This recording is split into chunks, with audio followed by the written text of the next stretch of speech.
जय हिंद फ्रेंड्स, स्वागत है आपका पब्लिक मेट्रो पे। और आज हम आपके सामने में हाजिर हैं कौन बनेगा प्रधानमंत्री एपिसोड 2 लेकर के। और आज कौन बनेगा प्रधानमंत्री में अरविंद केजरीवाल की दावेदारी कितनी मजबूत है, अरविंद केजरीवाल कितना डिजर्विंग है, इस पे बात करेंगे। तो चलिए शुरू करते हैं, कौन बनेगा प्रधानमंत्री।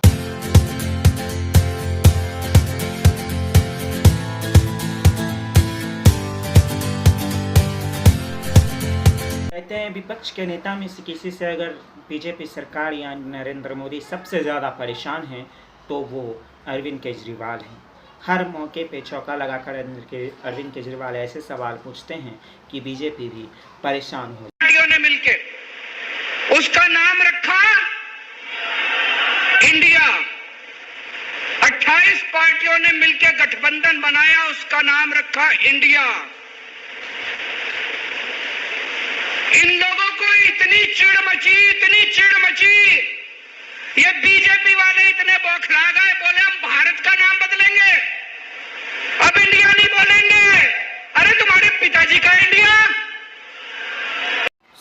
16 अगस्त 1968 में हरियाणा में अरविंद केजरीवाल का जन्म हुआ और उसके बाद वो जो है जॉब में आए, सिविल सर्वेंट में जॉब किए, टाटा स्टील में जॉब किए और फिर 1992 में आते आते जो है वो समाज सेवा से रामकृष्ण मिशन जो है रामकृष्ण मिशन और मदर टेरेसा सेवा संस्थान से वो जो सोशल एक्टिविस्ट होते वो जो है 2012-13 में वो दौर जब अन्ना हजारे लोकपाल बिल को लेकर के कांग्रेस सरकार को घेरे हुए थे और वो अन्ना हजारे की एक तरीके से कहें तो राइट हैंड बन करके अरविंद केजरीवाल उस टाइम में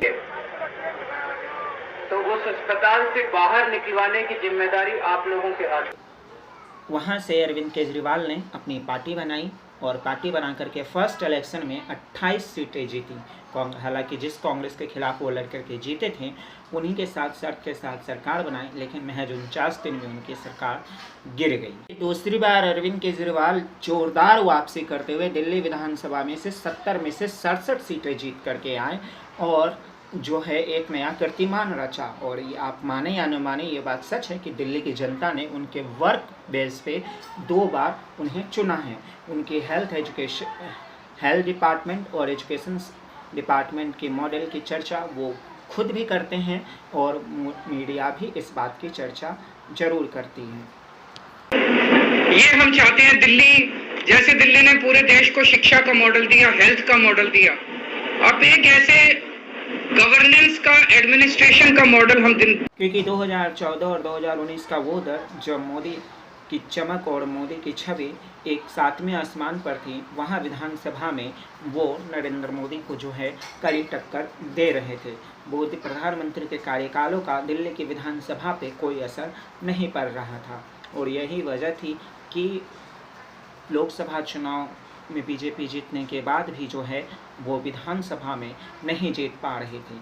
इसलिए इंडिया उम्मीदवार की तरफ से अगर अरविंद केजरीवाल को कैंडिडेट बनाया जाता है तो ये शायद इंडिया के लिए प्लस पॉइंट हो सकता है, क्योंकि अभी हमने देखा कि कैसे गुजरात में कांग्रेस से ज़्यादा अच्छा मार्क्स अरविंद केजरीवाल को वहाँ की जनता ने दिया, पंजाब में सरकार बना दिया और अब वो छत्तीसगढ़ की प्लानिंग कर रहे हैं।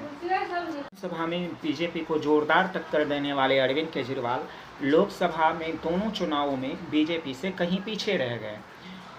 6 सीटें हैं, उसमें से कुछ ही सीटें जो है वो 7 सीटें दिल्ली लोकसभा में, उसमें से ज़्यादातर सीटें बीजेपी ले जाती है।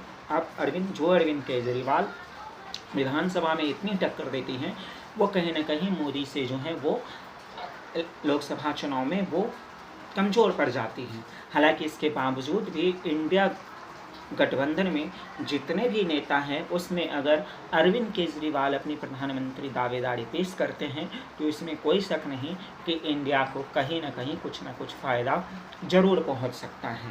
नीतीश कुमार की तरह उनकी भी जो इमेज है वो काम को लेकर के भी है, हेल्थ से हो, एजुकेशन से लेकर के हो, और अभी हाल फिलहाल में एक बार फिर से वो बीजेपी के खिलाफ एक्टिव हो गए हैं और फिर से जो है वो उनके नीतियों का पुरजोर विरोध करते हैं। फिलहाल हमने दूसरे एपिसोड में अरविंद केजरीवाल के बारे में आपको बताया, इससे पहले हमने नीतीश कुमार के बारे में बताया था, आज हमने अरविंद केजरीवाल के बारे में बताया।